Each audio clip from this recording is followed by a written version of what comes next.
It was early November when we pulled off the paved road and into the old gravel driveway at the edge of nowhere.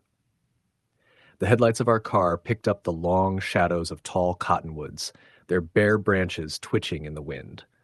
The air was cold and damp, the kind of cold that settles into your bones and makes you aware of every breath.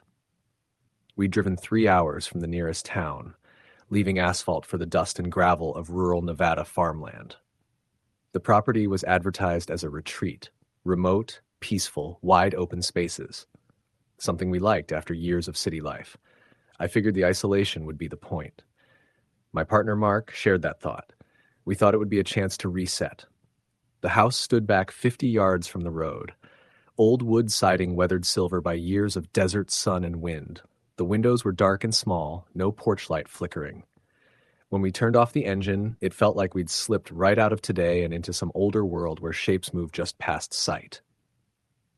We stepped out in silence. When I lifted my phone, it said, "No service." Perfect. We unlocked the door and stepped inside. The air was stale and faintly musty, like decades of closed windows. In the living room, the carpeting was frayed and the ceiling fan was coated in a fine layer of dirt. Mark shrugged while I glanced around. High ceilings, worn furniture, and an old bookshelf. I could sense there'd been life here once. Photos, paperwork, stuff left behind. But everything had been cleared out. It felt like the house was holding its breath. That night, we used the oil heater and lit a fire in the old brick fireplace. Outside, the wind rose and fell, the trees moaning faintly. I lay awake early, listening to the house creak and shift, and at one point I heard a scraping noise outside the window. At first I thought it was a branch tapping, but it repeated, more deliberate. I sat up and held my breath. From the darkness I thought I saw a figure, tall and thin, standing just past the edge of the clearing, looking at the house. I blinked. It vanished. I told myself it was a trick of the light. We spent the next morning exploring the property. There was a small pond cracked with neglect and a shed that leaned at an awkward angle. Beyond, fields of sagebrush rolled into hills. It felt vast and quiet until you looked for something to see and found nothing. As dusk came, the quiet grew heavy. On the second night after dinner, Mark fiddled with the old radio in the foyer, just a tabletop model from the 1960s. He turned the dial slowly. We heard static, some crackles, and suddenly a voice. It was faint, indistinct. We laughed at first. "Probably some pirate station," Mark said. We listened. The voice, clear enough to say one sentence, "We'll see you soon," chilled us. We looked at each other. The radio clicked off. Silence. Mark switched it back on. Static. The voice didn't come again. We decided to ignore it. "Probably just house wiring interference," I said more confidently than I felt. That night, I couldn't sleep. I heard footsteps, not inside the house, but above. From the attic, maybe. A slow cadence. Step, step, pause. Step, step. I assumed the previous tenant had emptied the attic, but maybe something remained. Raccoon, stray cat. I didn't mention it to Mark until morning. The next day, I found footprints in the dust on the porch. They weren't my size, about size 9, but someone smaller. They went from the porch edge toward a side window, then back. They were fresh. The dust settled, but print edges were sharp. I showed them to Mark. He frowned, examined them. "Could be the contractor who changed the filters," he suggested. I said maybe. But later I found another print in the mud beside the shed. I followed it into the sagebrush for about 20 feet until it vanished. I felt that old primal spike of fear. Someone had been here, someone not us. That night, we agreed to stay together, keep lights on, and check the doors. At about 2 a.m., I woke again. This time, I heard the door to the basement open. The house had a narrow staircase leading down to a dirt-floored cellar. I sat up and watched the old door under the stairs swing open with a gentle creak. I froze, listening. Nothing else happened for a moment. Then I heard a scraping sound on the stairs, wood scratching against wood. My heart pounded. I flicked on the light beside me. Mark stirred. I shook him. "Listen." He sat up and silenced himself. We listened. The basement door swung shut.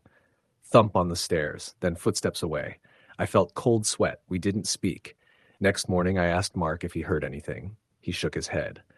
I didn't mention the prints.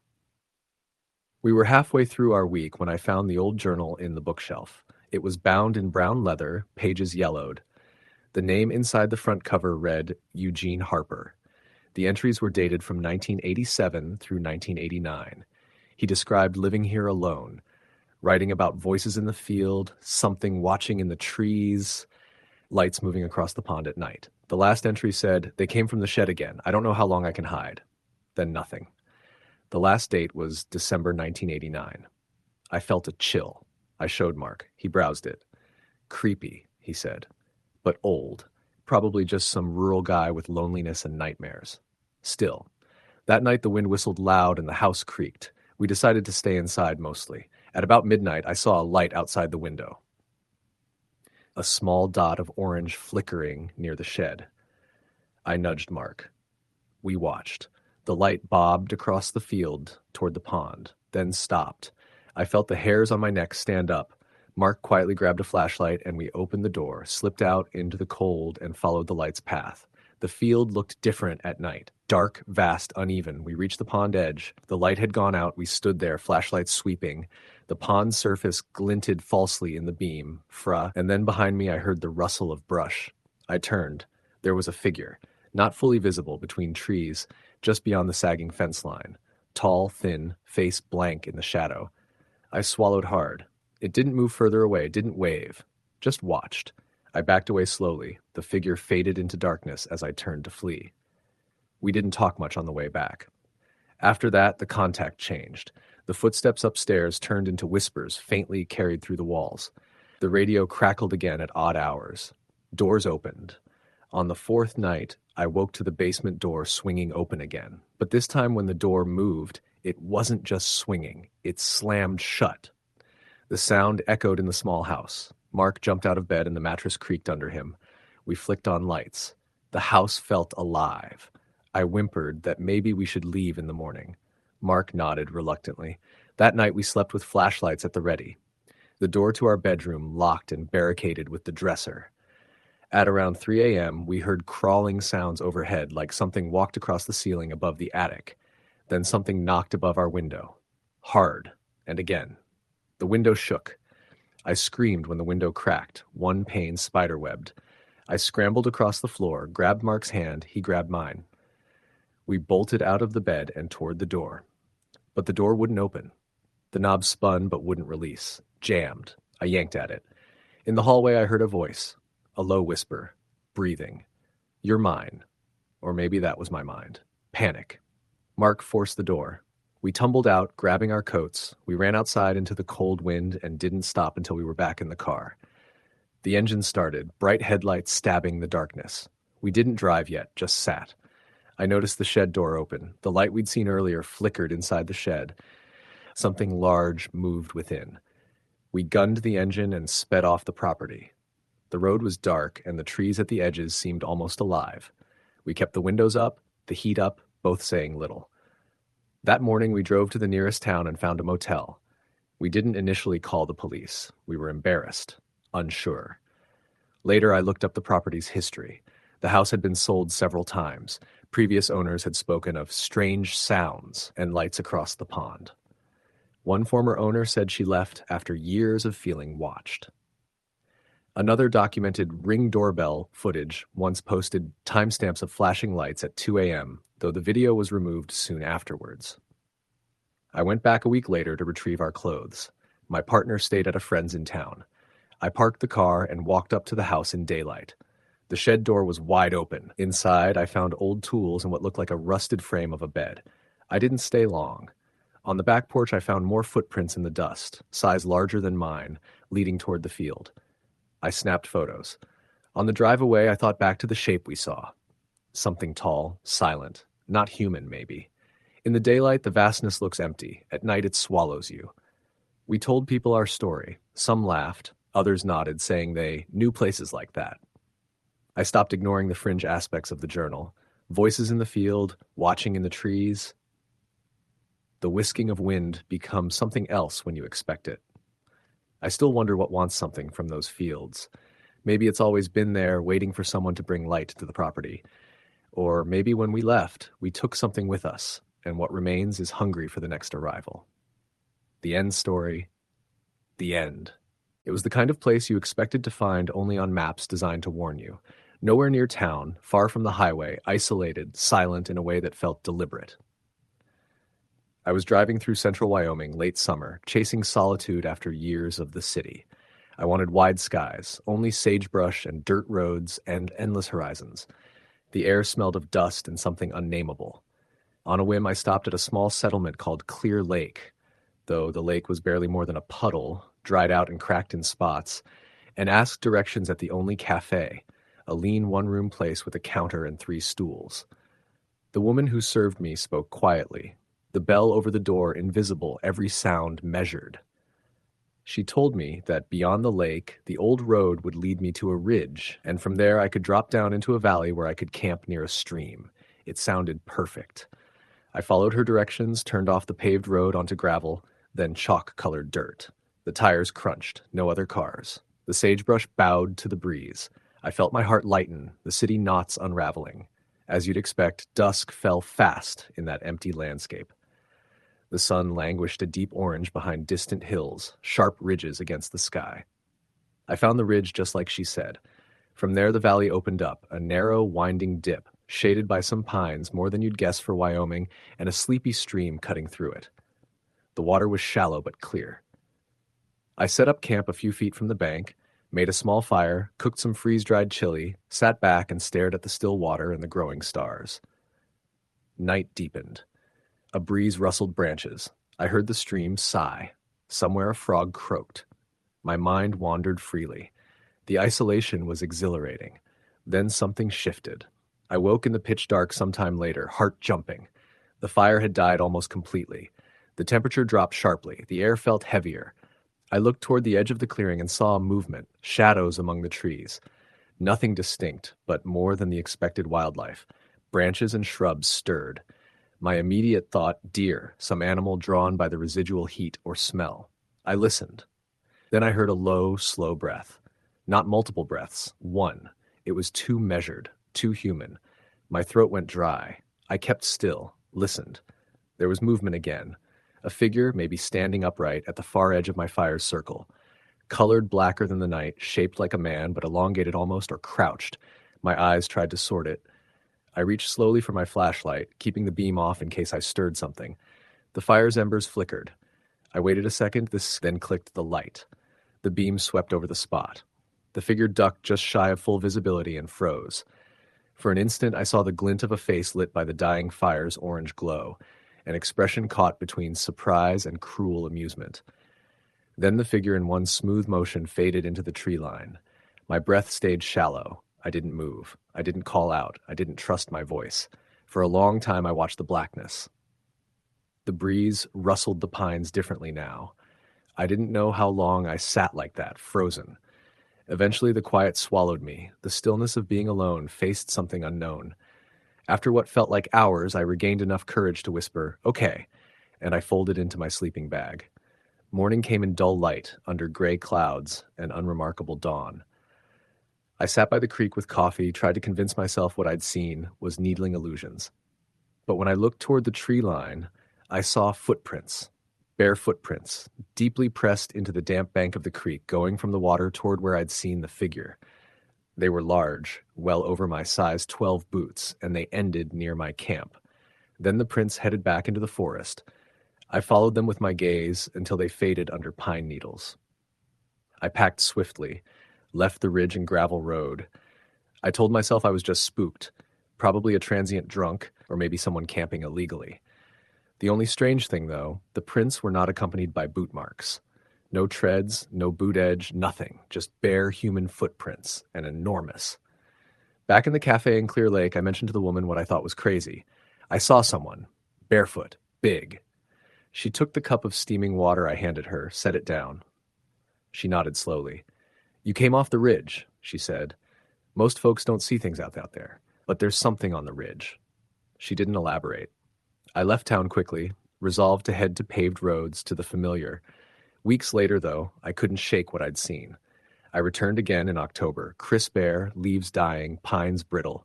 I camped higher up, near that ridge, believed I'd left my fear behind. But at dusk, as twilight dimmed to black, I heard rustling. This time I saw 2 figures crouched near the ridge's edge, each one tall. their limbs unnaturally long and thin. They watched me. I felt their eyes. The wind ceased. Leaves stopped falling. I froze mid-fire stir. One rose slowly. I caught the shape of its head, weirdly narrow at the chin, wide at the forehead, bulky hair that hung ragged, black. The arms hung to almost the knees. It hummed softly, like a voice without words. I felt a wave of despair roll over me. I raised the flashlight, and the nearer one pointed at me. I jerked the light away, shouted. The figures vanished. I leapt into my truck and left, tires screaming on gravel. Back in town, the cafe was closed and quiet. No food, no locals. I decided to head out of state. Years later, I told someone the story on a podcast about remote camping. They asked if I had recordings. I had a shaky voice note I'd taken, just background, trees and wind, a faint whisper. I listened back and heard something I'd never noticed, a low hum, then what might have been laughter, long and prolonged, from deep in the tree line. The file was corrupted after that moment. I tried to rationalize, could be bears, coyotes, mental strain, lateness, exhaustion. But I also found old newspaper clipping in the county library of a missing walker from the 1970s who disappeared near that ridge. The report said the man's footprints began at the ridge, radiated outward like spokes, then ended. They found no body.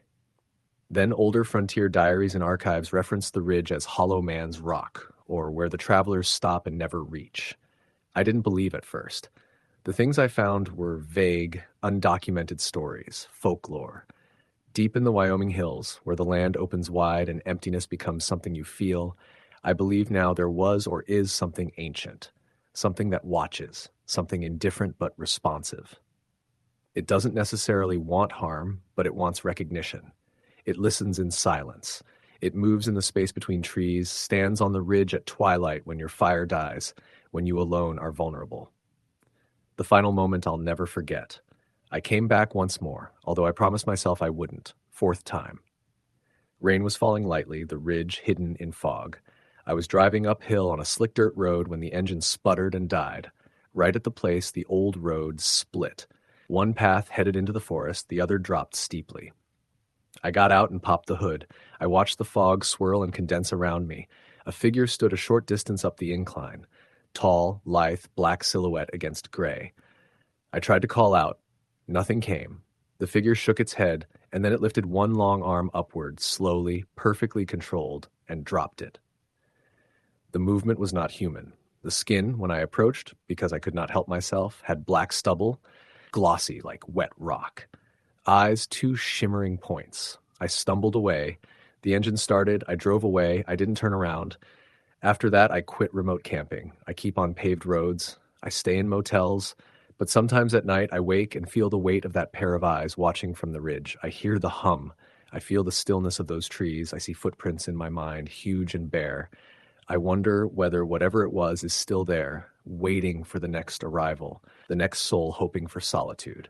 Since then, I've told the story to friends. Some scoff, some tell similar tales they heard around fires, but I stand by what I saw. The ridge remains unmarked, unvisited by most. The valley remains still, and the thing waits in silence. Story, the end. I drove north across the plains of Nebraska under a washed-out sky. The vast fields stretched on either side of me for miles, far away from any freeway or obvious sign of civilization. I was in a battered 1998 Ford pickup, hauling an old trailer I'd bought cheap. A rough job, but it worked. The trailer held the belongings I'd left behind in the city, a few boxes of kitchenware, a mattress, a solitary lamp, a radio. I was heading to a rural property I'd purchased on a whim in an online estate sale. Land so remote it had no streetlights, no paved roads beyond a single narrow strip of tar, and no neighbors for a long way. I figured this would help me escape the crowds, the noise, the traffic of the city. But what followed wasn't escape. It became something else entirely. The property was tucked off a gravel road about 15 miles from the nearest small town. The last gas station I passed had looked forlorn and almost abandoned. As I turned off that gravel road and onto a thinner track, the trailer behind the truck rattled and bounced over potholes filled with rainwater. I'd arrived around dusk when the horizon glowed orange and the wind picked up in sharp gusts, stirring dark clouds overhead. I got the trailer parked near an old barn on the edge of a field, the barn sagging and weathered. The the wood gray and mottled from decades of sun and rain. The fields around me were flat, but there were patches of wild grasses and abandoned fences, remnants of a farm long since surrendered. After setting up the mattress and lamp inside the trailer, I sat in the darkening evening watching the sky turn slate gray. The silence was intense, the kind of silence you only get where there's nothing for miles. No dog barking, no distant car, no lights, no hum of electricity. I drank a beer, stepped outside for a minute, and the gusts of wind made the barn's boards creak. My phone signal was faint, 2 bars, barely enough for a text, but I felt something unshakable. This was what I wanted. The first night was silent except for wind. I woke at 3 a.m. to the sound of slow footsteps crunching gravel outside. My pulse jumped. I lay still, waited. The footsteps stopped near the barn, then a heavy sigh of wind, a pause, then the footsteps returned and walked away. My door was locked. I peeked outside through the tiny camper window. No headlights, no figure visible. I told myself it was nothing, maybe a raccoon, maybe some stray deer. I forced my mind back to sleep. Over the next few days, I worked on the land, cutting shrubs, clearing debris, wired up a basic solar panel kit so I could have lighting in the trailer, set up a small outdoor fire pit. I told myself the isolation was the point. I felt a peculiar freedom. But in the back of my mind simmered an uneasy feeling, like I was being observed. When I turned around, I often saw that the barn door stood slightly ajar, though I'd shut it. When I closed it again, I found it open the next morning. I told myself the wind must have blown it open. One evening, I sat by the fire pit, reading a book until darkness swallowed the land. The fire's glow stretched out, and the horizon seemed infinite and empty. I heard a loud crack, like a large branch falling behind the barn. I looked over my shoulder but saw nothing. The wind had died down. I dropped the book, stood up, and walked toward the barn, flashlight in hand. I moved carefully, the woods behind the field rustling lightly. At the barn, I found fresh footprints in the dirt. Heavy boots, large size, deep tread. They entered the barn through the door, then ended at the hayloft ladder. None lead away. My heart thudded. I backed away and returned to the trailer.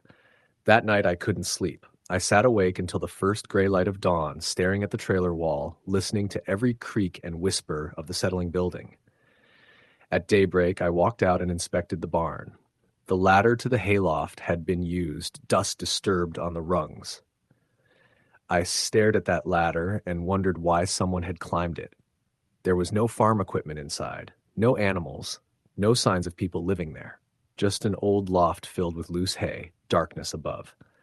I reported to myself that I would call the sheriff if it happened again, but I hesitated. I was in the middle of nowhere. What law enforcement presence was there? It would take them a long time to respond. Over the next week, my unease deepened. I started hearing noises at night. Soft thumps, distant thuds in the barn, the creaking of the ladder planks in the loft, light scraping sounds. Sometimes I'd wake to see the barn door open again, swinging faintly in the breeze, though I knew it was locked. I started sleeping with the lamp on and placed a heavy tool next to my bed. One morning I found the words, "You are seen," scratched lightly into the inside of the barn door. Thin letters, probably carved recently. The letters looked fresh, the wood slightly raised around each cut. My stomach turned. I snapped a few photos and sent one to the local sheriff's office in the nearest town. The next day, I got a reply. They said an officer might stop by, but warned about being isolated and told me to make sure I locked up and had somebody check on me. They asked for organized records. I realized I was alone, and that knowledge weighed heavily. That night, the wind howled and a storm broke. Rain pummeled the trailer's roof and sheets of water ran off into the field. I waited for it to ease, but at 1:45 a.m., the power flickered from the solar lights. The barn door swung open violently. I sat bolt upright in bed, my heart rash hammered. I grabbed the tool and crept outside into the rain, flashlight in hand, soaked, facing the barn. The rain was heavy, thunder rolling. Ahead, through the sheets of water, I saw movement, a figure stepping out of the barn, tall, lean, silhouette black. I froze. Flashlight in hand, I called out, "Hey, who's there?" No answer. The figure stood motionless, then turned and walked away fast, out of the field into the darkness of the terrain behind the barn.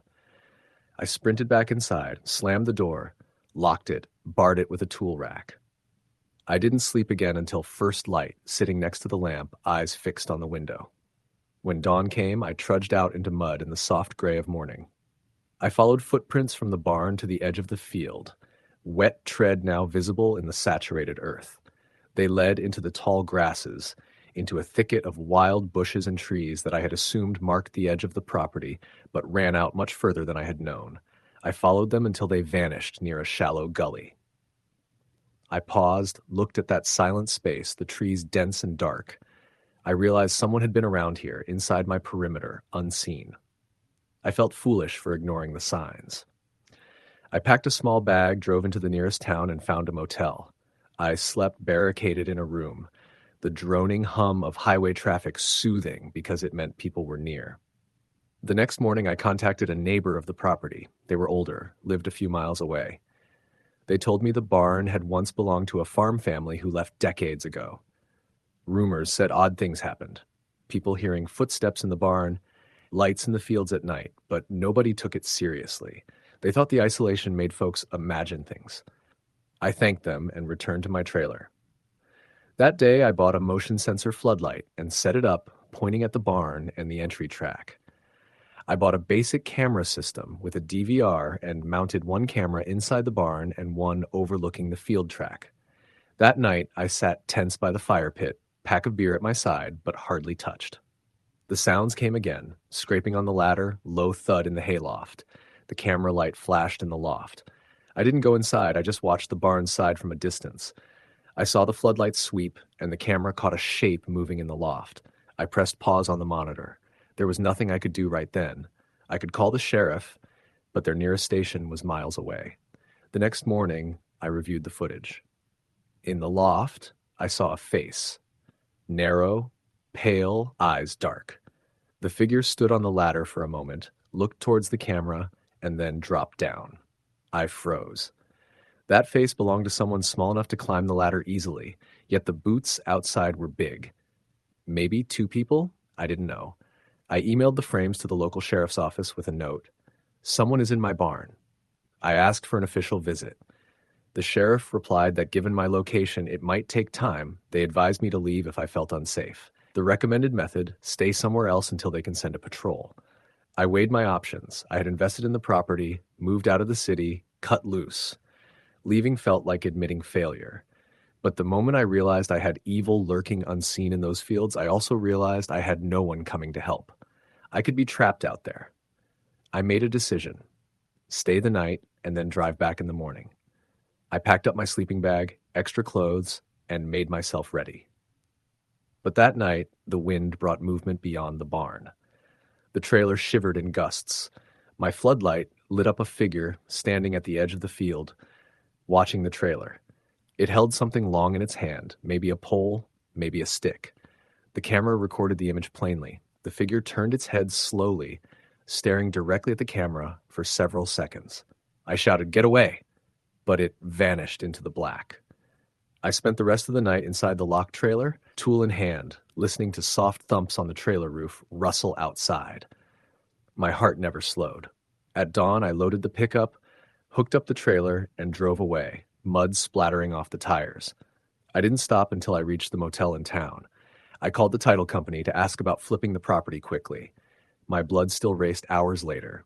2 days later, I returned with 2 friends for one final look and to pack up anything left behind. We brought lunch, took our time. I left the camera running, I left the floodlight on.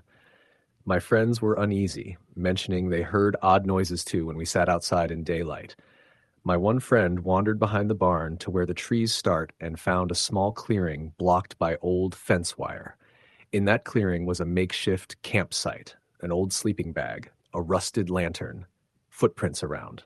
Someone had been staying there or living there. We returned to the trailer and I called the sheriff with that info. A patrol came that afternoon. 2 officers drove out, looked at the footage, checked the barn, walked the grounds. They told me to get security locks on the barn, report any future incidents. But I wasn't going to stay. I signed papers to transfer the property to a local buyer. I left the land behind forever. I still replay the night when I saw the figure in the floodlight. I still get cold chills when I remember that pale face in the camera footage in the loft. I don't know who it was. I don't know how long they'd been there. The barn might have been their shelter for years, the fields their hunting ground. I picked the wrong place, the wrong time, the wrong dream. The isolation I sought became the prison of my own fear. I drive past that region now, but I don't stop. I don't look at the wide fields and the sagging barns. I keep moving, keep the radio on, keep the lights bright, because out there, in the middle of nowhere, no one's coming to save you if you're being watched, if someone is in the darkness. Story the end. I pulled off the narrow two-lane road into what was supposed to be a rest stop for the night. The small, run-down motel standing single and isolated in the deep woods of northern Wisconsin. It was the middle of nowhere. Dense pine trees on either side, shadows draping the ground, the hum of insects, and the sigh of wind through branches. My car's headlights were the only other light for miles. I'd driven nearly 10 hours that day, the kind of road trip where you lose track of time and distance until you realize you're well past where you thought you would be. I was tired. But instinct told me, check the surroundings. The motel sign flickered weakly, Pine Ridge Lodge. Beneath that, in smaller letters, vacancies. I pulled up, shut off the car, and noticed a single dim bulb over the door of the reception office. The building was older than many I've seen, weather-warped siding, shingles missing. No other cars in the lot. I stepped out into the cold, early November chill and locked my door as the wind made the trees whisper something unidentifiable. I carried the overnight bag into the office. Inside, a woman maybe in her 50s sat behind the reception desk. She was pale, her hair pulled back, eyes rimmed dark as though she'd barely slept. She gave me a printed key tag, room 12, and pointed down the hall. She didn't smile. Her voice was soft. Rooms at the end of the hall. If you need anything, there's a phone by the ice machine. I'm usually here till 10. After that, I'll lock the door. She leaned forward. Make sure the door is locked behind you. I nodded and thanked her, wondering at her urgency. I paid cash and walked toward the room. The hall was narrow, carpet thick and musty, light flickering. The further I walked, the heavier the silence. The door to room 12 was at the far end, next to the laundromat area that probably didn't work anymore. I opened the door and stepped into the room. It felt old. There was a quiet hum of the heating unit. The room smelled of damp fabric and old cigarette smoke. I dropped my bag on the bed and walked to the window. Outside, trees rose close. Beyond them, nothing but black. No distant lights. No houses. Just forest. I changed into sweatpants, pulled on the hoodie I had in my bag, and left the TV on a low volume while I ate a sandwich I'd bought at the last gas station. The single overhead light buzzed faintly. After finishing, I got a bit restless. I walked out into the corridor again, back to the lobby, set my coffee cup in the trash, checked the parking lot from the door. No one else. I returned to my room and unsheathed the laptop, hoping to check email, maybe open Netflix, but connection was virtually non-existent. Just a weak signal bouncing between dead cells. I tried to make sense of leaving my trip at this place, but I had no choice. Supplies were low, and daylight was fading. I opened the curtains and stared into the darkness. Around midnight, I woke to the sound of something scratching on the window, just a single slow thump followed by a drag. I froze. The TV was asleep. The wind was strong. Gusts rattled the branches outside. I thought maybe a branch had scraped across the pane. I got up and looked out. At first, I saw nothing but dense black. Then I saw movement. A figure standing just beyond the window, partially hidden by the trees. The shape was dark, tall, humanoid. For a second, it stood motionless. Then it turned and vanished between the trunks. My heart pounded. I bolted upright, switched on the light, and locked the deadbolt on the door. I tried to calm myself. There's nothing here. You're just tired. But I couldn't shake the feeling of being watched. I pulled the curtains shut and lay back down, though sleep refused to come.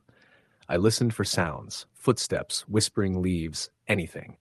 I heard a distant car pass on the road just once, then silence returned. The next morning I woke early, the sun still low, golden rays creeping through the trees. I felt residual fear, but tried to shake it off. Down in the lobby, the woman looked worse than the night before. Her shoulders slumped. I asked if other guests were staying. She hesitated. Just you and, well, sometimes hunters, but they haven't shown up this season. The woods are quiet. She glanced toward the trees. People don't come out here often. You just want coffee?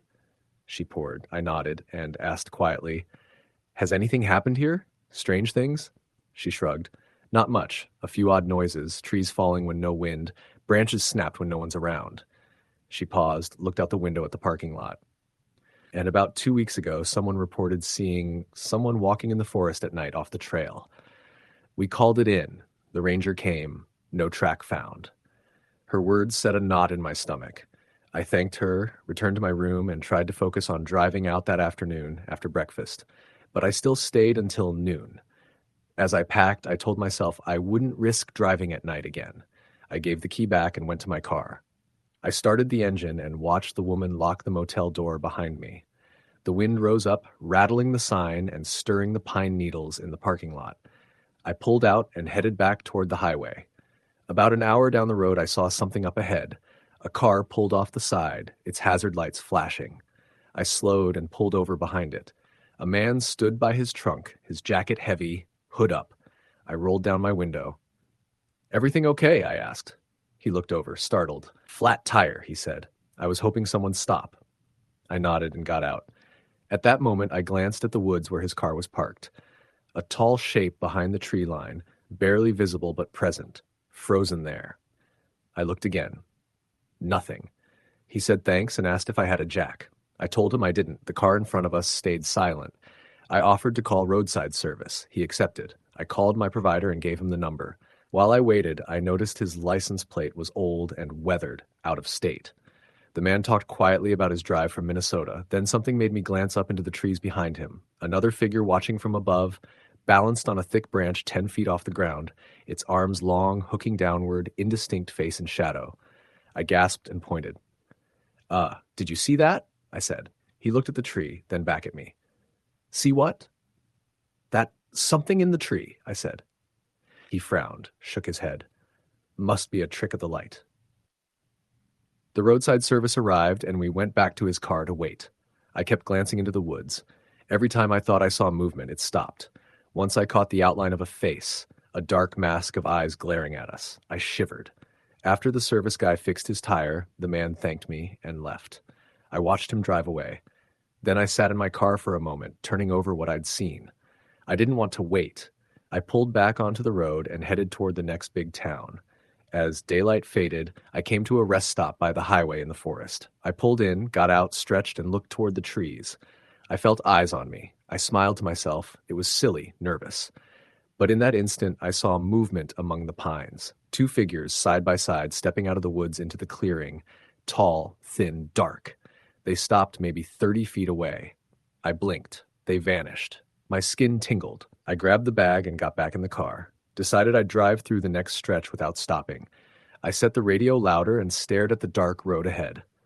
My plan was to stay in town for the night, somewhere with lights, and shake off the memory of the motel. But the forest followed me. At the next exit, I stopped at a diner. Colors, neon, other cars.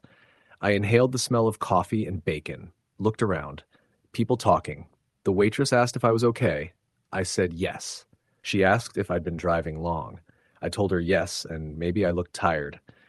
She nodded. You look like you've seen something, she said. I laughed. Maybe the woods got to me. She didn't smile. They'll do that. She poured more coffee. Stay somewhere in town tonight, she advised. Don't stay by the woods. I thanked her, left, found a motel in town, fresh sheets, Wi-Fi, street lights. I passed out. The next morning, I awoke to the constant ding of my phone. I'd gotten a message earlier, but now there were dozens. Police alerts. A local news warning. I opened one. Search underway for missing hikers near Pine Ridge Lodge area. Disappearances reported. My chest tightened. Then I opened my other messages from someone whose number I didn't recognize. You should not have left. I froze. I looked at the motel name. I realized I had been staying at Pine Ridge Lodge, the same general area where the alerts were. I found on news 2 hikers missing for a week. They were camping near the woods, just beyond the trees that framed my motel windows. Note, this is placeholder. Assume the report exists. I thought back to the man by the roadside, the old license plate, the weird tree figure behind him. Did he belong? Was he real? I drove to the local police station in town to report what I saw. I told them about the figure in the tree, the 2 persons at the rest stop, The man by the roadside. They listened, polite but neutral. "Thank you," they said. "We'll look into it." That afternoon, I visited the site of the missing camper's last known position. Forest thick, ground soft with years of pine needles. I walked partway along the trail they'd planned. Even in daylight, it was unnerving. Silence broken only by occasional birds and the scrape of underbrush. I felt watched. I took pictures with my phone and caught a blur. A tall, dark shape, centered between two trees, just visible. I looked at the screen and my pulse jumped. That evening, I returned to my car and sat in the parking lot of the trailhead, waiting for sunset. I still had miles to travel, but something held me. I watched the woods. As the sun dropped, long shadows stretched. I heard a branch crack behind me and turned. Nothing. I got in the car, locked the doors, drove off quickly. Driving north on the highway, I pulled off at an overlook. I stepped out, looked at stars. Cold air. Quiet. Then I heard footsteps behind me. My head snapped around. Two figures walking slowly toward me from the tree line. Silhouette thin, limbs odd. They stopped at the edge of the trees and just watched. I held still, bidding the moment to clarify. They remained. Then they turned and disappeared. I don't know how long I sat there frozen before driving away. I put my car into motion, eyes on the road. The next exit I didn't brake for. Back home, I tried to put it aside. Just fatigue, wilderness, overactive mind. But I couldn't. At night, I'd wake, hear rustling outside my window, I'd see shadows glide past. I'd imagine them in the trees outside my house. I had nightmares, waking to be pulled into darkness. I researched. The area around Pine Ridge Lodge, the woods, stories of missing persons, odd sightings. I found forums where people reported tall, thin shadows, odd tracks, unnatural calls in the night. One by one, the hikers continued to vanish. News articles appeared. When found, some were alive, shaken, unable to speak of specifics. Others never found. Photos of the trail near my motel showed impressions. Long, narrow footprints, deep in soft earth. Witnesses described something watching from trees, eyes in the dark, and the feeling of being stalked. I called the motel's number once, months later. The phone rang and rang. No one. I drove out to the area again, only to find the building boarded up, windows blackened. Locals said it closed after several disappearances. The woods grew quiet, but not silent. I still drive the same back roads I used to sometimes. I avoid that region now. When I go into remote areas, I check the light lines, stay near daylight, avoid staying where trees crowd windows. Because I learned something. When you're in the middle of nowhere, the silence is heavier than noise. The darkness is deeper than night. And what you feel watching you may not be your mind playing tricks. I don't know what those figures were. I don't know what they wanted. All I know is I stopped at that place when I should have driven on. I turned off the pavement into despair. One night last year, I dreamed I was back at room 12, the door creaking open by itself, the figure standing in the hallway, tall and motionless. I woke drenched in sweat, heard scratching at my bedroom window. I sat up, heart pounding. When I looked, I thought I saw a slender shadow beyond the glass. I left the window open a crack. In the darkness, something exhaled, a slow breath. My dog moved in his sleep. I live in a city now, streetlights, neighbors. I sleep with the curtains open sometimes, just to watch the paved streets. But every so often, I turn off all lights, walk outside, and stare into the trees behind my backyard. I imagine the place where I almost stayed too long. The depths of that woods, the shapes that watched. I keep one rule. If you are ever in the middle of nowhere and something doesn't feel right, leave. Don't stay until morning. Don't ask for help. Just go, because you may not be alone, and something might be watching. Even now, I wonder if the man by the roadside was in on it, or a target. I wonder if the two figures came out to see me, to wave goodbye, or to mark me. I sometimes drive up north again, stick to the highway, and when I pass the exit for that back road, I don't take it. I look at the trees and I imagine those long limbs reaching out at night, a tall dark body between the pines, waiting, patient. It's not a legend, it's real. I lived it. Story the end. The town of Oak Hollow, Montana was so small it didn't appear on most maps. A handful of houses, a gas station, and a diner were all anyone needed. Beyond that, the land stretched endlessly. Rolling hills, thick forests, and abandoned mines where the wind whispered through empty shafts. Outsiders rarely lingered, and those who did often left abruptly, though no one ever asked why. Alex and Claire, a couple in their late 20s, moved there for a fresh start. They bought an old cabin on the outskirts of town, surrounded by thick pine trees and a small creek. The real estate agent had insisted it was peaceful, ideal for getting away from the chaos of city life. But from the moment they arrived, something felt off. The first night, the wind howled like it was carrying voices. Alex laughed nervously, blaming it on the old cabin settling. Claire wasn't so sure. Shadows seemed to flicker across the walls even when the moonlight was constant, and the floorboards groaned under no apparent weight. A few days in, Alex noticed fresh footprints outside the cabin, heavy boots imprinted in the mud near the back door. But they didn't lead anywhere, just started and ended abruptly, as if someone had been dropped there. He told Claire, but she insisted he was imagining things. Then came the sounds. At first, it was scratching, soft, deliberate, coming from the trees near the creek. Alex assumed it was an animal, but the scratches were too rhythmic, too measured. At night, they escalated to whispers. Faint at first, then louder, sometimes calling Claire's name. One evening, Alex went to investigate. The forest near the creek was dense, shadows twisting unnaturally. As he moved deeper, he glimpsed a figure standing perfectly still between two trees. Tall, thin, shrouded in a dark coat, face obscured. Alex froze. When he raised his flashlight, the figure was gone. Only the imprint of boots in the mud remained, leading deeper into the woods, farther than he knew anyone could go without leaving a trace. The next day, they found the first note, pinned to their front door with a rusted nail. "We are closer than you think." No fingerprints, no envelope, nothing else. Just the message.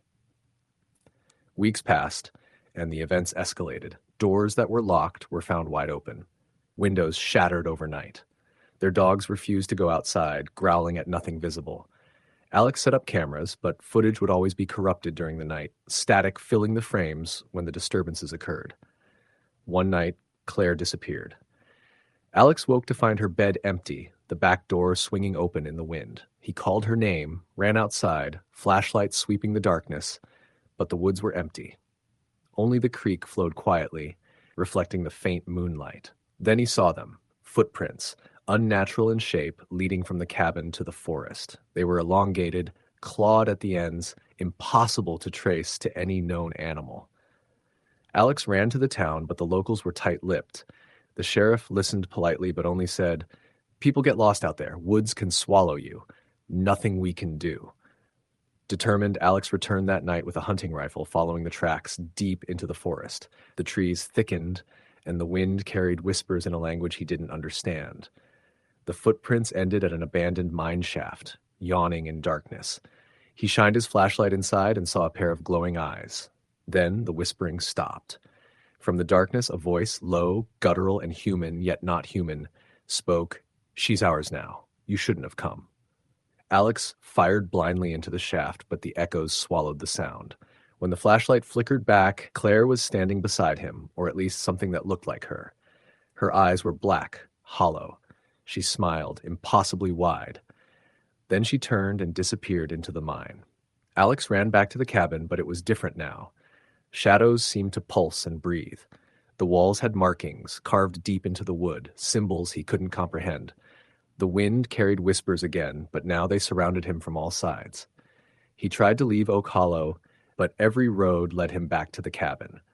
At night, the headlights of vehicles would illuminate figures standing in the woods, tall, shrouded, watching. And sometimes, just at the edge of his vision, he would see Claire, beckoning him into the darkness. Eventually, Alex vanished too. The cabin stands empty, but locals warn travelers never stop near Oak Hollow. Sometimes when the wind blows just right, you can hear whispers, scratching, the soft echo of footsteps in the trees, calling your name.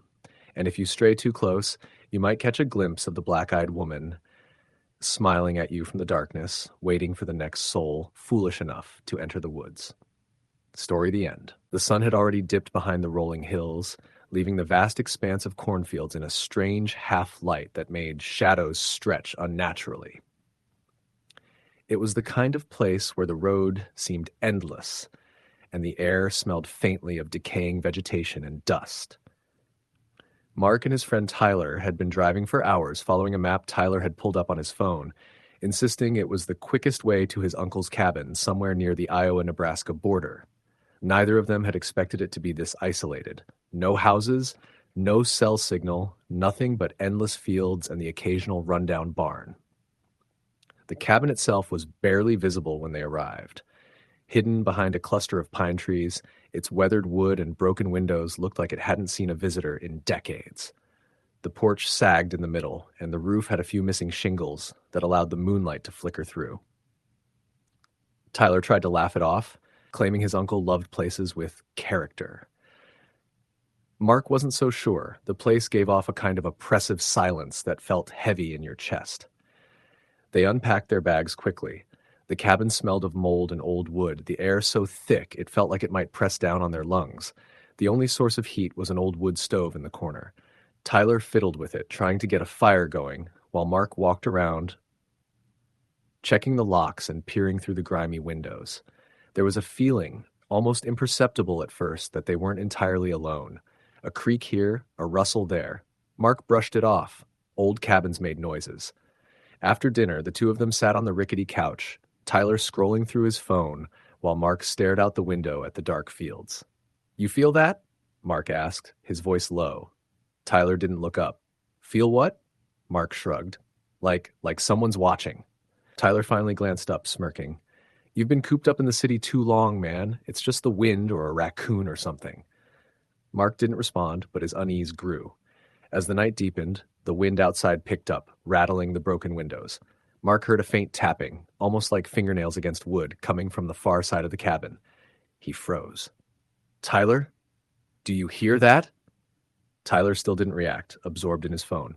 Mark got up, moving toward the sound. The tapping stopped the moment he crossed the room. He waited, listening. Nothing. They went to bed, the old mattress creaking under their weight. Sleep was fitful.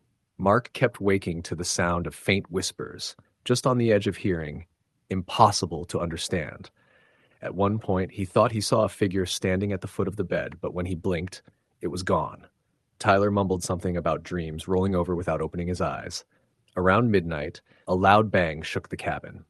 Mark bolted upright. Tyler was awake now, groaning. "What the hell was that?" Mark whispered. They both got up, flashlights in hand, cautiously stepping through the dark rooms. The bang seemed to have come from the back of the cabin, near the storage shed that leaned dangerously in the yard. Outside, the air was icy, the moon casting long, skeletal shadows across the ground. The shed door was slightly ajar. Mark's heart raced. "It's probably just the wind," Tyler said, though his voice was unconvincing. They approached the shed slowly. The door creaked louder with every inch they pushed it. Inside, the floor was littered with old tools and animal traps, but nothing seemed out of place. Then Mark noticed the wall at the back, scratch marks, deep and jagged, as if something had tried to claw its way out. Tyler's flashlight shook in his hand. Those weren't there before. They went back inside, locking the door behind them, but sleep was impossible. Every creak of the old cabin made their nerves spike. Around 3 a.m., they heard it again, the whispering, now unmistakably voices, low and guttural, coming from the attic. Neither had dared to go up there before. The ladder was old and seemed ready to collapse, but the whispers became clearer, chanting in a rhythm that made Mark's stomach turn. "I'm going up," Mark whispered. Tyler grabbed his arm. "No, don't. Just let's leave in the morning." Mark shook his head, stepping toward the ladder. He climbed slowly, every step protesting, until he reached the attic. The moonlight spilled in through a cracked roof board. The whispers stopped the moment he entered. The attic was empty, except for an old trunk in the corner. It was covered in dust, the kind that hadn't been disturbed in years. Mark approached it cautiously and lifted the lid. Inside were dozens of photographs, black and white, of people staring straight at the camera. But their faces were wrong. Their eyes were hollow, mouths twisted in silent screams. One photo in particular made Mark's blood run cold. It was of a family standing in front of this very cabin, all smiling, but the father's face was scratched out, as if someone had clawed it from the picture. Mark dropped the photo. The whispering returned, louder now, circling him. He turned toward the ladder, but the attic seemed to stretch farther than it should have, the ceiling higher, the shadows moving independently of the moonlight. He felt hands brush against his back, cold and clammy. He stumbled, falling through the hatch to the main floor. Tyler was there, wide-eyed, staring at the attic door as if it had grown taller, darker. They packed in silence, ignoring the strange groans and whispers that seemed to follow them wherever they moved.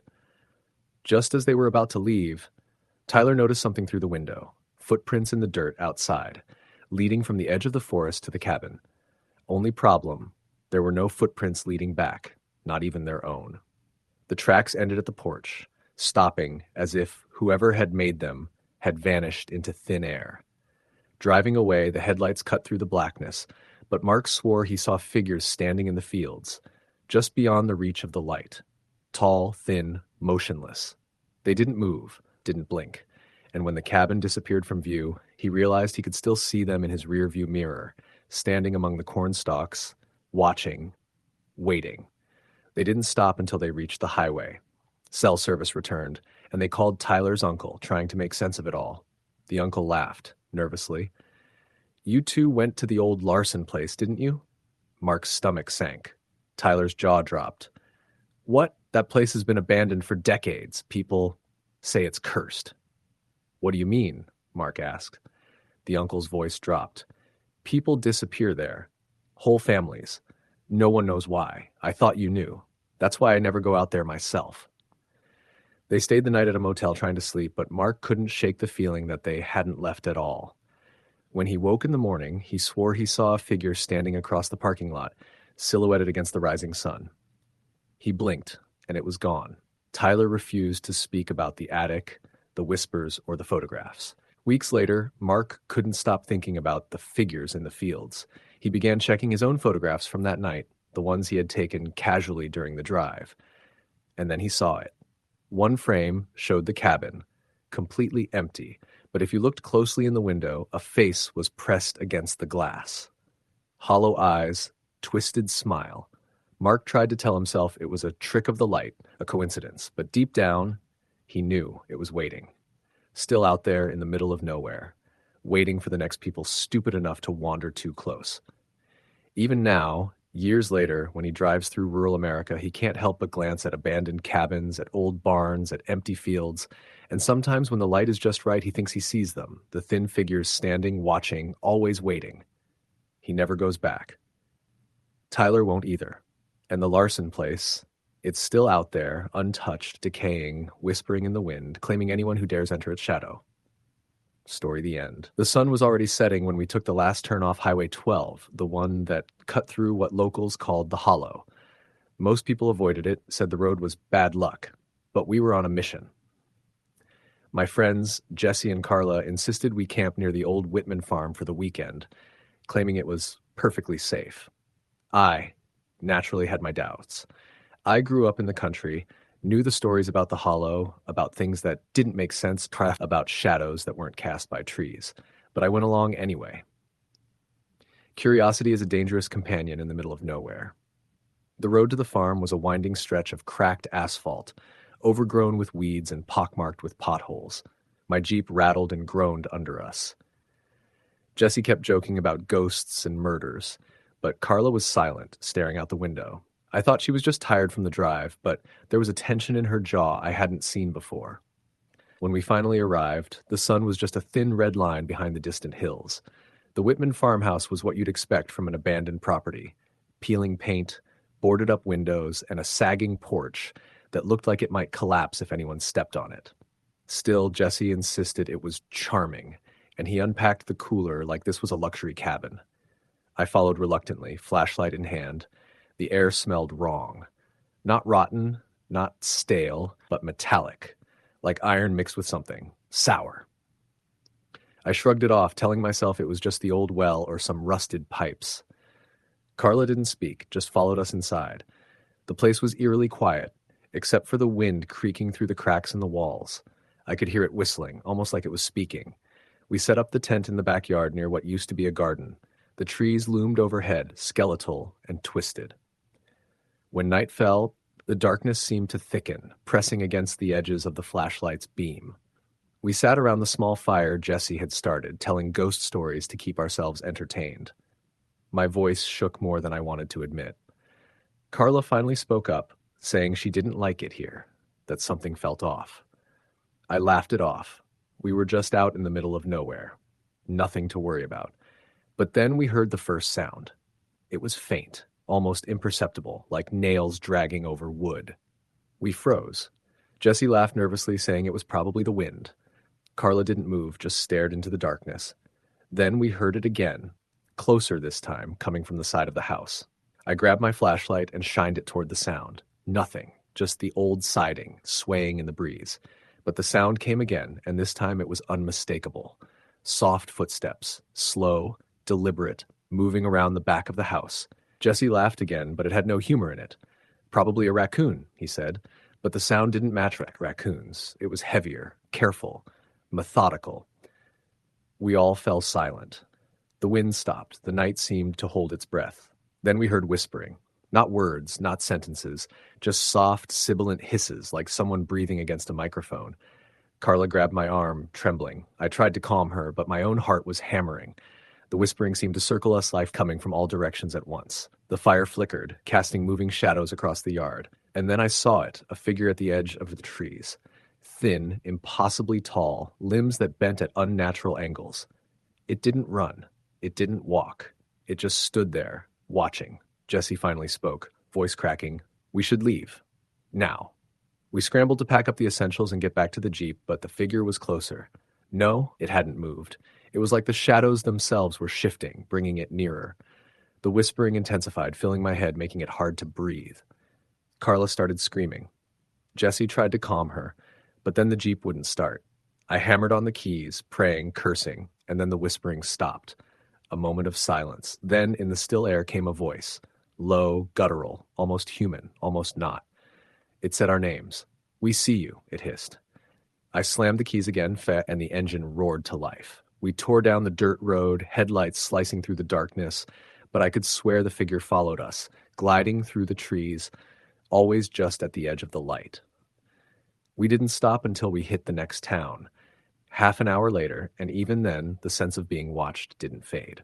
Carla was pale, silent, and shaking. Jesse kept muttering about some kind of presence, but I didn't want to say the words. We tried to laugh it off in the days after, but it stuck with us. Shadows that moved in corners of rooms, whispers we thought were wind, cold spots in the house that weren't explainable. At night, Carla would wake screaming, pointing at something invisible on the ceiling.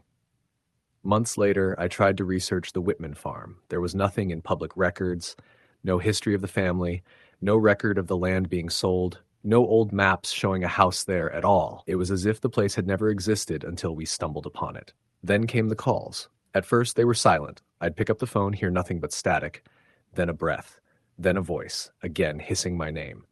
We see you. No accent, no human timbre, just a sound that crawled under your skin. Carla got the same calls. Jesse, too. All from untraceable numbers. One night, months later, Carla vanished. Just gone.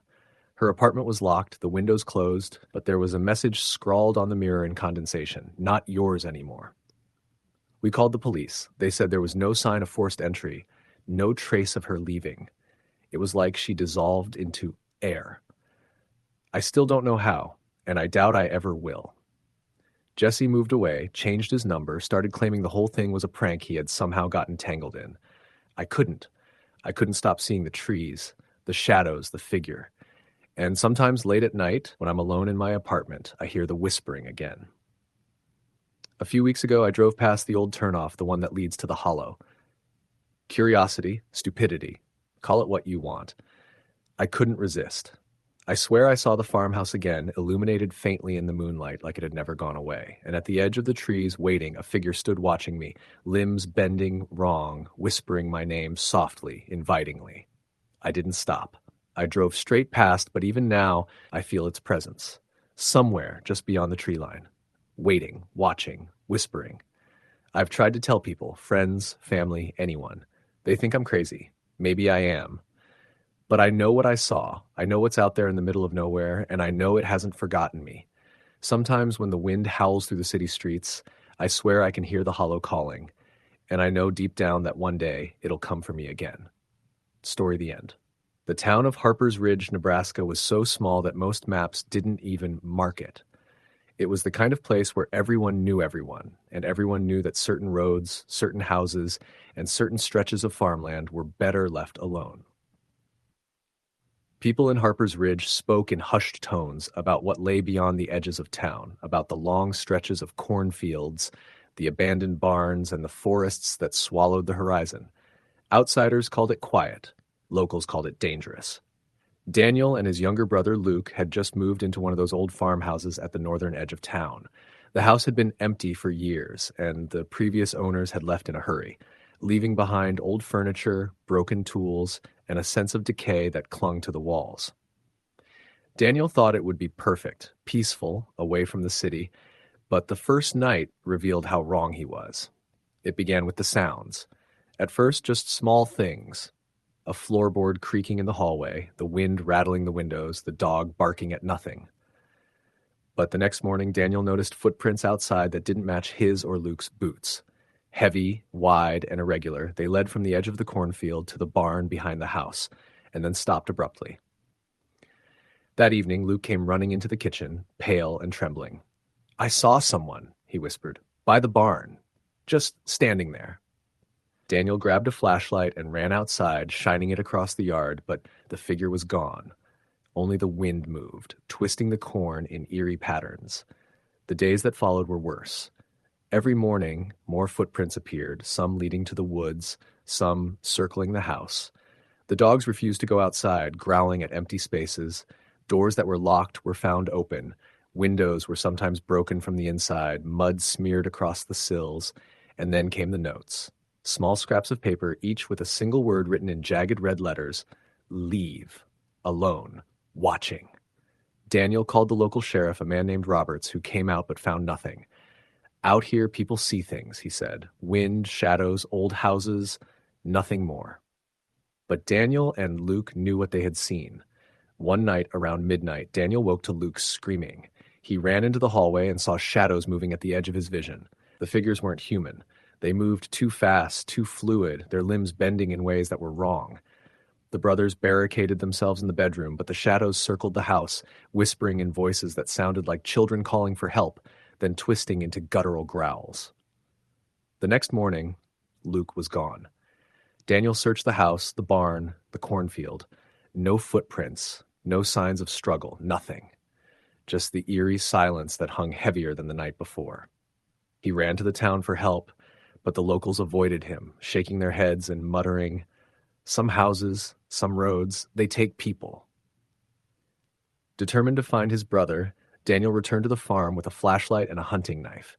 He followed the footprints that had appeared overnight, which led into the woods behind the house. The trees were dense, twisted, and dark, even in daylight. The deeper he went, the colder it became, as if the air itself was pressing against him. Then he saw it, the barn, though it hadn't been there before, rusted, old, and surrounded by mist that clung to the ground like a living thing. Inside, Luke was standing, motionless, his back to Daniel. But when Daniel called his name, Luke turned slowly, revealing eyes black as coal, a smile too wide for his face. And behind him, in the corners of the barn, shadows moved, hundreds of them, slinking along the walls, reaching, whispering. Daniel tried to pull Luke out, but some force pushed him back. The shadows advanced, engulfing the barn, the air filled with the whispers, the screeches, the pleading calls of unseen children. Daniel stumbled backward, tripping over a root, and the last thing he saw was Luke's face, still smiling, turning fully human one second, then a hollowed, twisted shadow the next. When the sheriff came days later, the house was empty. The dogs were gone, the cornfields overgrown, and the footprints had vanished. Locals say if you drive past the northern edge of Harper's Ridge at night, you can hear whispers carried on the wind. Some claim to see a boy standing in the cornfield, watching the road, smiling just beyond the reach of your headlights. And if you stop, well, you might just vanish too, joining the others that Harper's Ridge never lets go. Story the end. The wind howled through the skeletal trees as I drove down the unpaved road, the headlights of my old Ford barely cutting through the thick fog that had rolled in overnight. I was returning to my family's cabin in northern Maine, a place I hadn't visited in years. The stretch of forest surrounding the cabin had always been quiet, eerily quiet. but nothing could have prepared me for what that weekend would become. The GPS signal had already disappeared miles back, leaving me with nothing but the dull glow of the dashboard and the occasional reflection of the road in the side mirrors. I pulled up to the cabin and noticed the door slightly ajar. At first, I thought maybe my cousin, who lived nearby, had dropped in earlier, but no one was supposed to be there yet. A cold shiver ran down my spine. Inside, the cabin smelled like damp wood and mildew. I flicked on the lights, but the bulbs flickered violently before settling, casting more shadows than illumination. That was when I saw the scratch marks along the back door frame, jagged and deep, like something had tried to claw its way in. I told myself it was probably a raccoon or a bear, anything to rationalize it. I pushed the thought aside and set my bags down, trying to ignore the feeling of being watched. That night, the wind picked up, rattling the windows in a way that sounded almost like whispering. I tried to sleep, but was constantly jarred awake by the sounds outside, the occasional snap of a branch, the rustle of leaves, and what I could only describe as low, guttural breathing. Every time I got up to check, nothing was there. I started hearing it in my dreams, too, a soft scratching at the edges of my consciousness, almost like someone or something was circling the cabin. By the second day, I had decided to take a walk down the logging trails behind the cabin, thinking the fresh air would calm me. The trail led into dense forest, the kind that pressed in on both sides almost suffocatingly. As I walked, I noticed odd symbols carved into the bark of certain trees, simple shapes, yet deeply unnerving. They weren't just carved, they looked fresh, the cuts still raw and dark. I had never noticed them before, and the thought of someone living in the woods watching, recording every move, gnawed at my nerves. I turned back and thought I saw movement in the distance, just beyond the tree line. A figure, or maybe just a trick of the light, but it was tall, unnaturally tall, standing completely still. My rational mind screamed that it was a hunter or someone lost, but the moment I blinked, it vanished. My heart hammered as I picked up my pace. By the time I reached the cabin, I was drenched in sweat, not from exertion, but from a fear that had lodged itself firmly in my chest. That evening, I was preparing dinner when I heard the first real knock on the door. It was slow, deliberate, and impossible to mistake for anything else. I froze. The logical part of my brain said it must be a neighbor or someone needing help, but something primal screamed that it wasn't human. The knocking continued, a rhythmic taunt that echoed through the cabin. I grabbed a flashlight and peered through the window. There was nothing. No one, not even footprints in the thin layer of frost that had settled outside. I called my cousin, hoping to hear a rational voice, someone who could explain away the madness. The phone rang and rang, but there was no answer. When I tried to call again, the line was dead. The realization hit me. There was no one nearby. I was completely alone. And then I heard it. A voice, barely above a whisper, coming from the living room, saying my name. "Jake," it said. The voice warped, stretched in a way that made my stomach twist. I knew I hadn't spoken aloud, but it had called me anyway. I grabbed the largest knife from the kitchen drawer, my hands shaking. I stepped into the living room and found nothing but the flickering shadows of the lamp on the wall. That's when I noticed the footprints, not human, muddy and elongated, trailing across the floor from the back door to the center of the room, then disappearing as though whatever had left them simply vanished into thin air. I followed them to the back door. The door was closed now, but the scratches along the frame were deeper, fresher, as if it had tried to come in again while I wasn't looking. Sleep didn't come that night. Every sound was amplified. The wind outside, the creaking floorboards, the low growl that seemed to circle the cabin without pause. By morning, I felt drained, hollowed out. I decided I had to leave, but when I tried to start my truck, the engine wouldn't turn over. That's when I saw it, standing at the edge of the clearing, tall, skeletal, its face hidden in shadows, watching me. It didn't move, didn't even blink. And yet I felt every instinct scream at me to run. I ran into the woods, the trees clawing at my jacket as I sprinted blindly. The sound of footsteps followed, too fast, too deliberate to belong to me alone.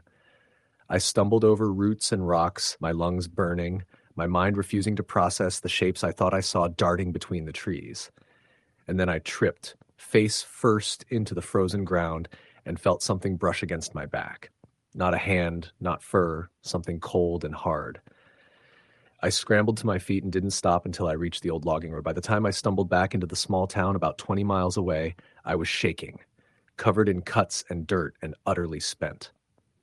The local sheriff listened, nodding, but his eyes held a warning.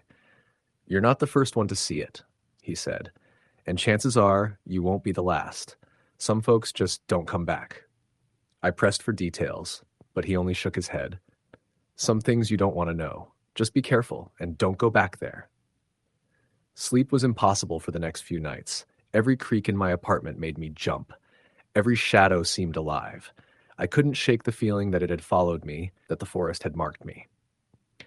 I eventually tried to convince myself it was a hallucination, fueled by isolation and stress, but the nightmares persisted, each one more vivid than the last. The elongated figure standing at the end of my bed, whispering my name, its presence suffocating and inevitable. Months later, I learned that other hikers and campers had gone missing in the same area where my family cabin stood. Not just one or two, but a series spanning decades, always in the same stretch of woods. No bodies, no explanations, just a gradual disappearance into the wilderness. One of the locals told me quietly, "Some things in those woods aren't meant to be found. They wait, and they watch, and sometimes they follow." I haven't been back since. The cabin was eventually sold, and I no longer speak of what happened in the woods, partly because I fear no one would believe me, and partly because saying it aloud feels like inviting it back. But sometimes, when the wind is just right, I hear it. The whispering, the low, deliberate scratching outside my window, calling my name, reminding me that some places in America's vast, empty spaces are alive in ways we can't comprehend, and some things never let go. Years later, I still drive past the forest when I'm forced to, my eyes scanning the tree line. And every time, I swear I see something tall, too tall to be human, standing silently among the trees, waiting, watching, knowing that one day I might not get away. Story the end. The first time I heard about the Ridgetop Road disappearances was from an old state trooper who'd retired 20 years earlier.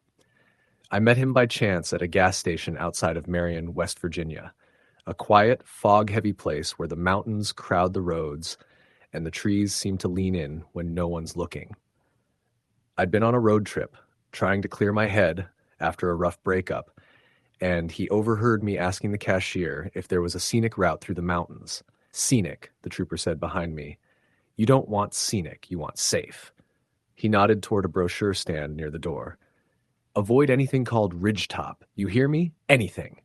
I laughed, thinking he was kidding. He didn't laugh back. 3 days later, I understood why. I had taken a wrong turn leaving Marion. At least, that's what I thought at first. My GPS went from glitchy to completely useless, flashing and recalculating until it shut itself off. I ended up on an old dirt road with a broken sign that read, "Ridgetop RD. Use at own risk." A sensible person would have turned around. I didn't. Partly because I was frustrated, partly because the mountains looked peaceful in the early evening light, and partly because I convinced myself it was just another rural road. But Ridgetop wasn't just another road. About 2 miles in, the forest grew unnaturally dense. Tall pines loomed over the road, their branches knitted together so tightly the sunlight barely touched the dirt. It felt like driving into a tunnel carved out of the earth. The air grew colder, heavier. 5 minutes later, I passed a rusted truck pulled off to the side. Its doors open, the windshield shattered.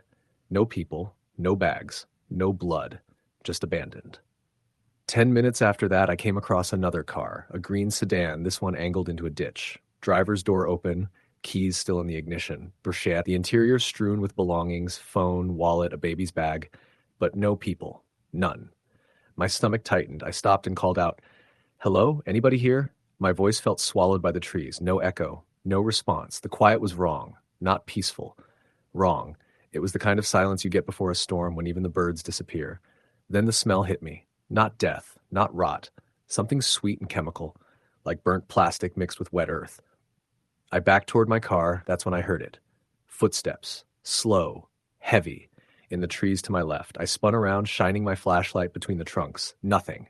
But the footsteps didn't stop. They moved, circled, the sound of something big, something bipedal, shifting its weight in the brush. "Who's there?" I yelled. The footsteps stopped, dead still. Then another sound replaced them, a low clicking, like two stones tapping together, rhythmic, too deliberate to be natural. A cold feeling washed over me. Instinct, primal and immediate, screamed at me to leave.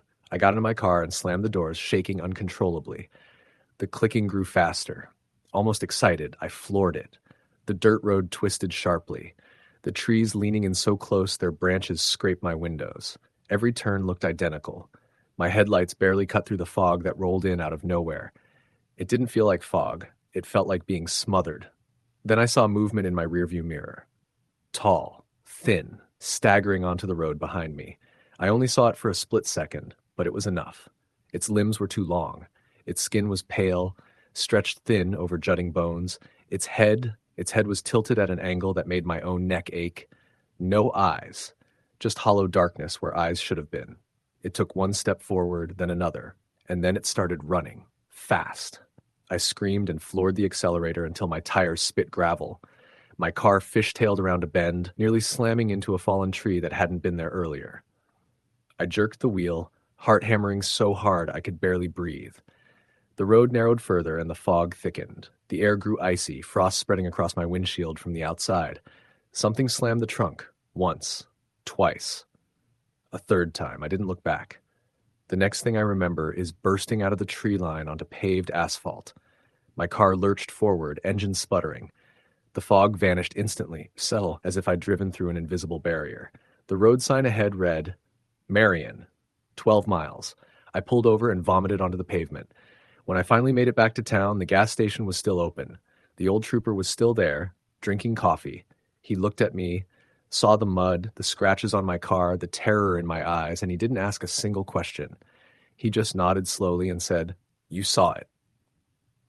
I couldn't speak. He continued, voice barely above a whisper. Folks vanish on Ridgetop. Cars, too. Been happening for decades. Most never make it out alive. What is it?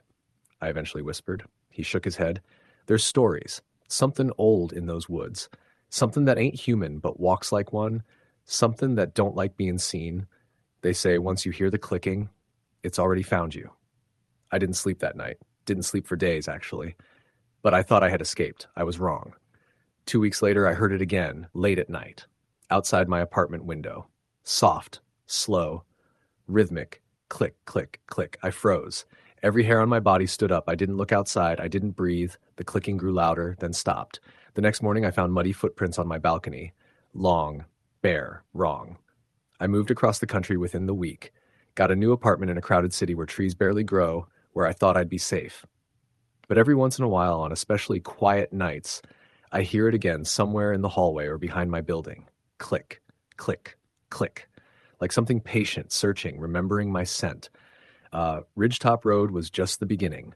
Whatever lives there doesn't stay there anymore. Not once it's seen you. Story the end. The town of Millstone, South Dakota, was one of those places people pass through without thinking twice.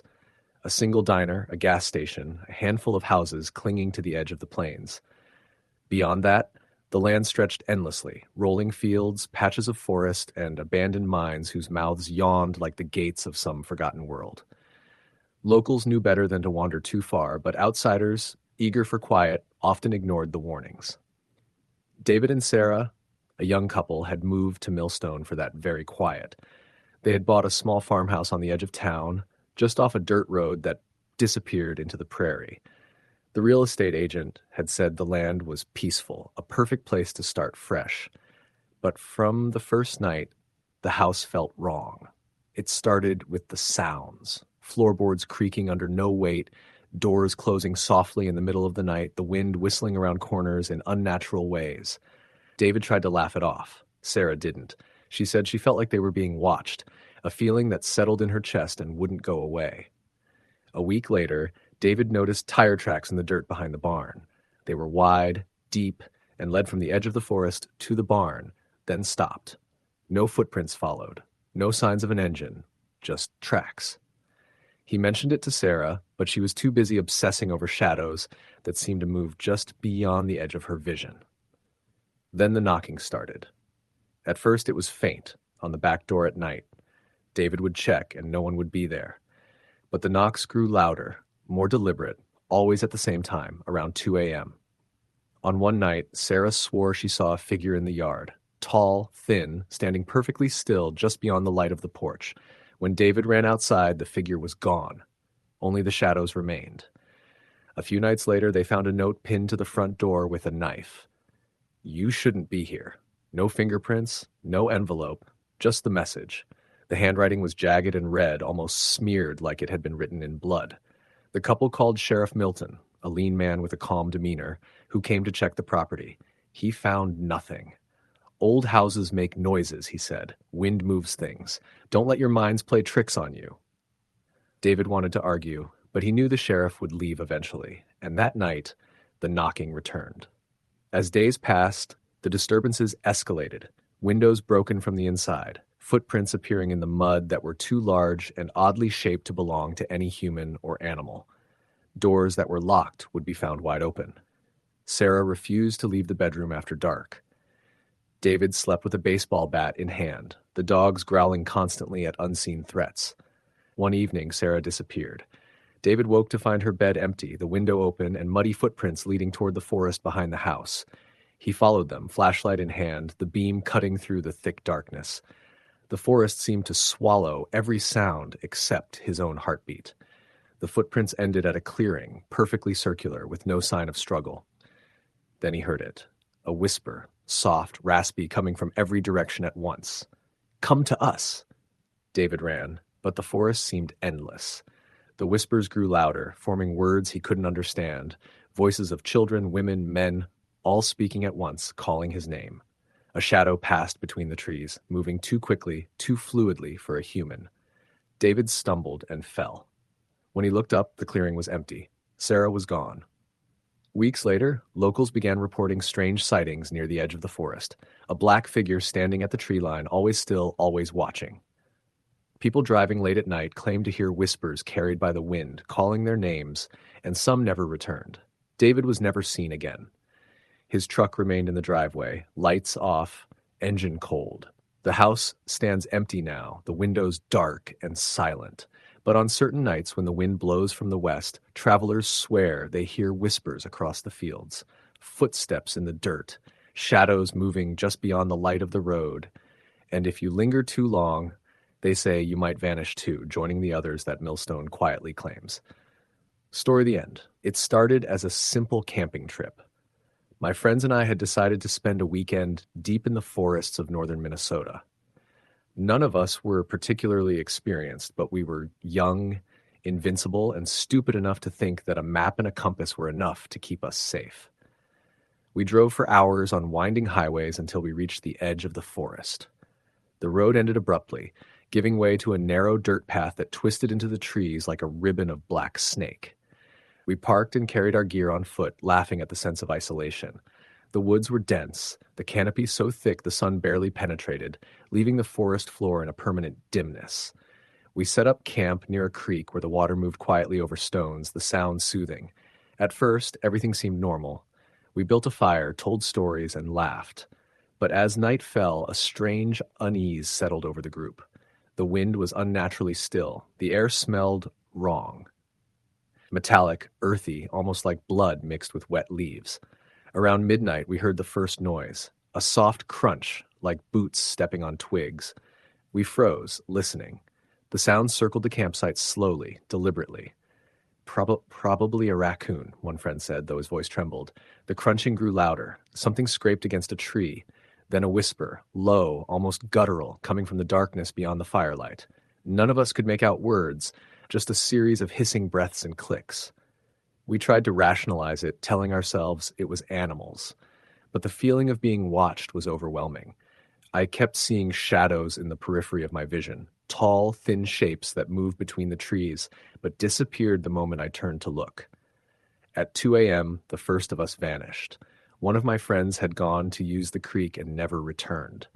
At first, we thought he'd wandered off and gotten lost. We called for him, shouting until our voices cracked. No reply. No sound except the whispering and the clicking of branches. Panic set in. We decided to pack up and leave at first light. But when we tried to retrace our steps, the forest had changed. Paths that were clear in the daylight were now choked with undergrowth. Landmarks were gone, replaced by the same twisted trees and shadows that seemed to lean toward us. By noon, the second friend disappeared. One moment he was helping pack, the next he was gone. We searched frantically, calling his name, but the forest swallowed our voices. Only the whispering remained, circling us, growing louder, angrier. By evening, it was just me and one other friend. We stumbled upon an abandoned cabin hidden among the trees. The door creaked when we pushed it open. Inside, the walls were covered in strange markings, symbols, scratches, and words carved into the wood. Stay. Don't look. They hunger. Something moved outside the windows, long limbs bending in unnatural ways. Faces, if you could call them that, were pale and featureless, or stretched into impossible angles. I could feel their eyes on us, even though they had none. We stayed the night in the cabin, barricading the doors. The whispering never stopped. It seeped through the cracks in the walls, filling the room, filling my head. I swear I could feel shapes brushing against me in the dark, reaching for me. At dawn, we tried to leave again. The forest still didn't match the map or our memory. We ran blindly through twisted paths, and finally, at a clearing, we found a logging road. It led us back to civilization, or so we thought. The rest of the weekend was a blur. We reported nothing to the authorities. People would have laughed. No one would have believed us. Months later, I found the missing friends' backpacks abandoned near the entrance to the same forest. No bodies. No footprints leading away, just the bags, intact as if they had been set down carefully. Now, years later, I can't walk alone in the woods. Every time I see dense trees, I remember the whispering, the clicking, the shadows. I've moved across 3 states, but I still dream of that forest, still hear the brush of long limbs and low breaths in the corners of my room at night. I know it's out there, waiting, watching, patient. And one day, if I ever stray too far into the trees again, it will remember my scent, and it will come for me. Story the end.